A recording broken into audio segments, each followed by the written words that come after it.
Dear student, आज का जो लेक्चर है हमारा चैप्टर 3 है और प्रॉब्लम इसमें है 3-4 और ये कॉस्ट अकाउंटिंग है बाय नेट यूजरे 9th एडिशन।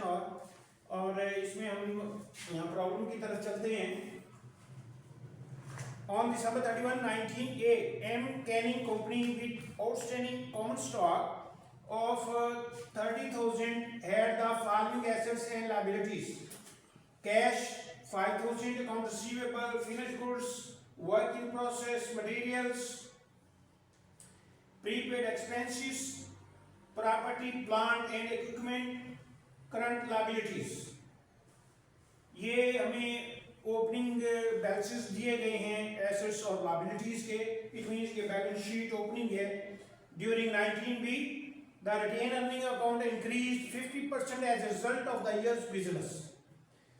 तो यहाँ हमें बता रहा है कि जो रिटेन अर्निंग है वो 50% ड्यूरिंग द ईयर बढ़ गई है। इसका मतलब ये है कि जो हमारे पास रिटेन अर्निंग पहले बढ़ी है उसका 50% ड्यूरिंग द ईयर जो है वो इंक्रीज हुई। नेट इनकम हमारी, इसका मतलब हमें इसकी समझ आ गई कि नेट इनकम कितनी है, 50% बढ़ गई है। No dividend were paid during the year because balances of the account receivable, prepaid expenses, current liability, common stocks were the same on December 31, 19B as they had been on December 31st, 19A. Inventories were reduced by exactly 50%, except of the finished goods inventory, which was reduced by 33.1%. Plant net were reduced by depreciation 4,000, charge 3/4 to factory overhead and 1/4 to administrative expenses. Sales of 60,000 were made on account, costing 38,000. Direct labor was 9,000. Factory overhead was applied at the rate of 100% of the direct labor cost, leaving 2,000 underapplied. That was closed into cost of goods sold. Total marketing and administrative expenses amounted to 10% and 50% respectively of the gross sale. Prepare a balance sheet। Balance sheet मांग ली है 19B की और income statement मांगी है 19B की और detail उसमें cost of goods sold, manufacture और सोल्ड मांगी है। तो यहाँ हम सबसे पहले जो है रिक्वायरमेंट नंबर 2 पे चलते हैं। तो इसमें 1 बाय 1 हम देखते हैं। तो यहाँ जो इसमें इनकम स्टेटमेंट से पहले cost of goods sold statement हम जो है बनाएंगे। तो इसमें सबसे पहले जो है कंपनी का नाम लिखेंगे यहाँ।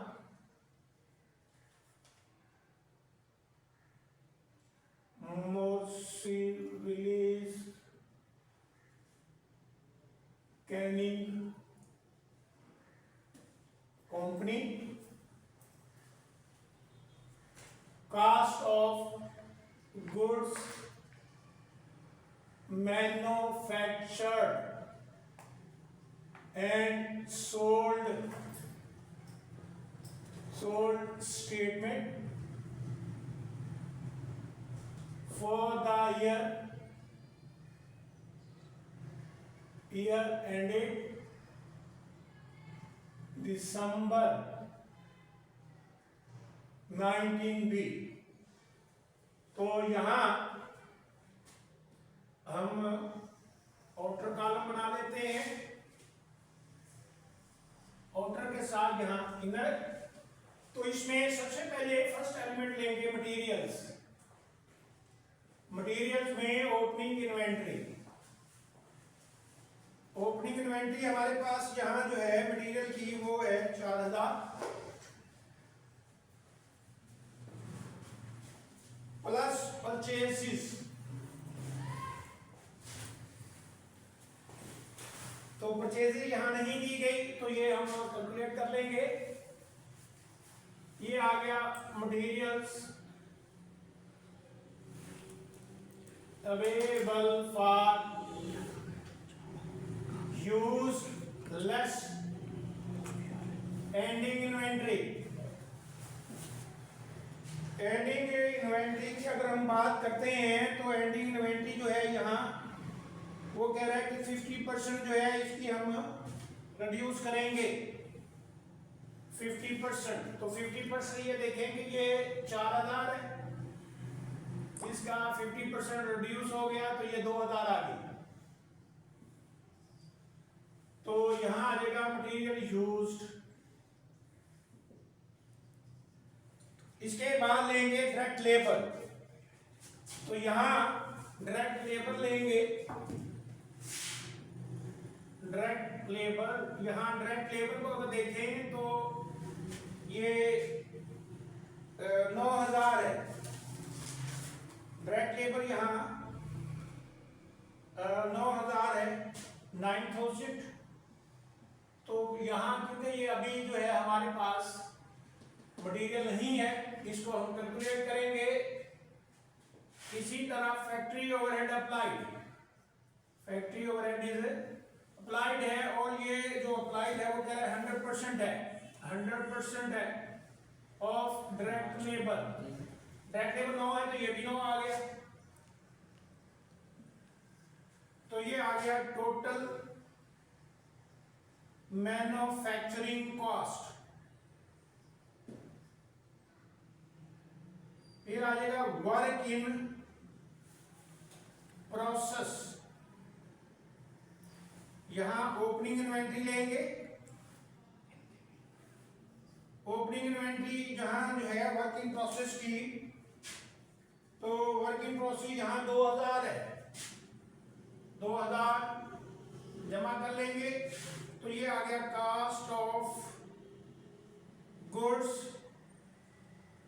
Available for manufacturing. इसमें से एंडिंग इन्वेंट्री जो है वो माइनस करेंगे। तो एंडिंग इन्वेंट्री वही 50% डिक्रीज कर देंगे, 2000 का 50% लेंगे तो ये 1000 आ गए। ये आ गया कॉस्ट ऑफ गुड्स मैन्युफैक्चर्ड। अब इसमें नेक्स्ट आ गया finish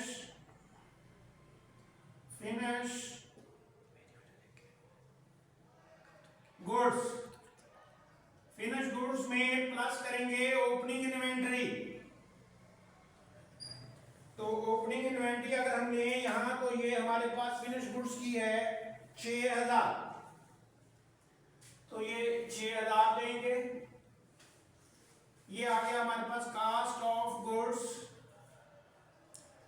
available for sales less ending inventory.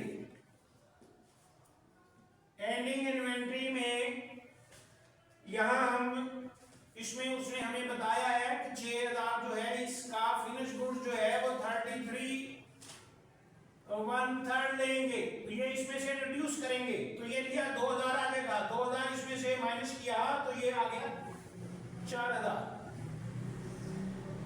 तो ये हमारे पास आ गया cost of goods sold eight normal. तो ये गिवन है हमें यहां 38,000 गिवन है। तो अब यही रिवर्स में जाएंगे, जो जमा हो रही है वो माइनस और जो माइनस हो रही है वो जमा। तो यहां इसका टोटल करेंगे। तो टोटल में अब यहां ये देखें कि ये आ गया 42। फिर 6000 है, 6000 इसमें से माइनस कर देंगे तो ये आ गया 36। एक इसमें जमा किया तो 37, 2 इसमें से माइनस किए तो 35। अब इसमें से ये डायरेक्ट लेबर और एफएच को माइनस कर देंगे तो ये हमारे पास आ जाएगा 17000। 17 में 2 जमा करेंगे तो ये हमारे पास आ गया 19। 19 में से 4 गया तो ये आ गया 15,000। तो ये कास्ट ऑफ गुड्स सोल्ड जो है एट नॉर्मल आ गया। इसमें उसने हमें यहाँ बताया है कि अंडर और ओवर अप्लाइड जो है वो 2000 अंडर है, तो यहाँ लिखेंगे प्लस अंडर अप्लाइड कि खर्चे जो एक्चुअल हैं वो ज्यादा हो चुके हैं। तो ये 2000 जो अंडर अप्लाइड गिवन है ये 2000 जमा कर देंगे तो ये आ जाएगा 40,000। तो ये आ जाएगा cost of goods sold at actual. तो फर्स्ट रिक्वायरमेंट में ये बेसिकली सीजीएस जो है इनकम स्टेटमेंट का पार्ट था। तो हमारा यहाँ इनकम स्टेटमेंट है तो यहाँ हम इनकम स्टेटमेंट जो है इसकी कैलकुलेट करते हैं।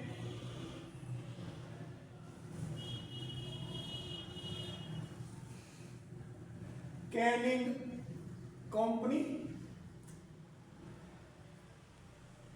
यहां लिखेंगे income statement for the year ended December 19B। तो यहां सबसे पहले लेंगे सेल्स, तो ये ऑर्डर बना लेंगे। सेल्स में यहाँ सेल गिवन है हमारे पास, यहाँ गिवन है इसमें वो कह रहा है कि 60,000 सेल है, less cost of goods sold at actual आ जाएगा क्योंकि एक्चुअल हम ले चुके हैं। तो जब एक्चुअल हो तो फिर एक्चुअल लेना होता है। तो 40,000 है, 40,000 इसमें से माइनस कर देंगे तो ये आ गया ग्रॉस प्रॉफिट। प्रॉफिट आ गया 20,000 less operating expenses. Operating expenses में सेलिंग के हैं, सेलिंग एक्सपेंसेस हैं और एडमिन है। एडमिन के एक्सपेंसेस जो है वो माइनस करेंगे तो यहाँ वो गिवन है और वो है मार्केटिंग जो है सेलिंग के 10% है और ये है 15%। तो ये 10% और 15%, तो ये सेल का हम 10% लेंगे तो ये आ गया 6,000 और इसका 15 लिया तो ये आ गया जी 9,000। इन दोनों को यहाँ जमा करके ऑफर से माइनस कर देंगे तो ये हमारे पास आ गया है जी 5,000। तो ये आ गई है नेट इनकम। अब इसमें ये रिक्वायरमेंट नंबर 2 थी। अब हम चलेंगे रिक्वायरमेंट नंबर 1 पे। रिक्वायरमेंट नंबर 1 जो बैलेंस शीट मांगी है, तो बैलेंस शीट मांगी है उसमें हम उसी तरीके से उसका नाम लिखेंगे।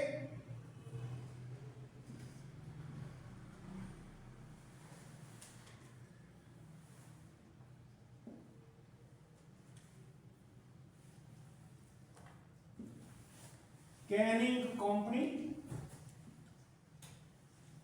कंपनी और यहां लिखेंगे balance sheet, balance sheet as on December 31, 19B। तो यहां बैलेंस शीट बनाएंगे तो ये कॉलम्स बना लेंगे हम 4, जिसमें एसेट्स आ जाएंगे। एसेट्स लेंगे और अमाउंट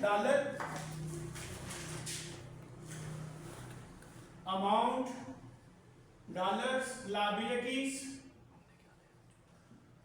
एंड इक्विटी और इसी तरह अमाउंट और डॉलर्स। तो यहां बैलेंस शीट बनाएंगे तो बैलेंस शीट में हम जो है सबसे पहले उसी तरह 1 by 1 जो है लेंगे। तो बैलेंस शीट में सबसे पहले ये देखें हमारे पास कैश है। कैश जो है इस वक्त हमारे पास ये नहीं है। इसको या तो बैलेंसिंग फिगर ले लें या फिर कैश अकाउंट हमें बनाना पड़ेगा।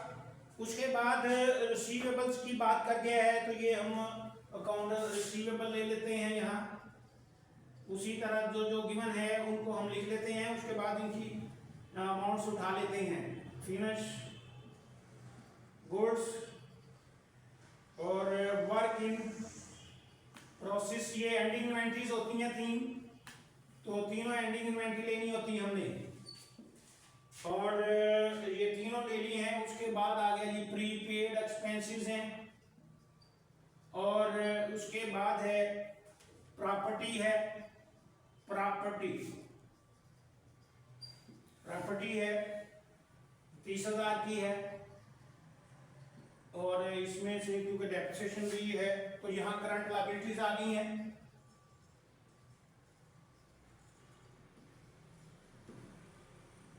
अच्छा, यहाँ अगर हम देखते हैं तो यहाँ वो हमें बता रहा है कि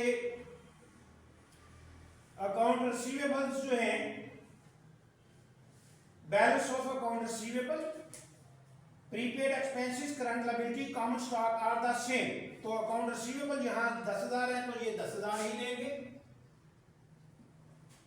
और उसके बाद जो है फिनिश गुड्स हैं, तो फिनिश गुड्स जो हैं हमारी यहाँ हमने डिक्रीज कर दी थी, तो ये 4,000 हमारे पास आ गई है डिक्रीज होने के बाद जो एंडिंग आई है। और वर्क इन प्रोसेस जो है वो 1,000 आई है एंडिंग के, और इसी तरह ये हमारे पास आ गया है मटेरियल 2,000 आ गया है।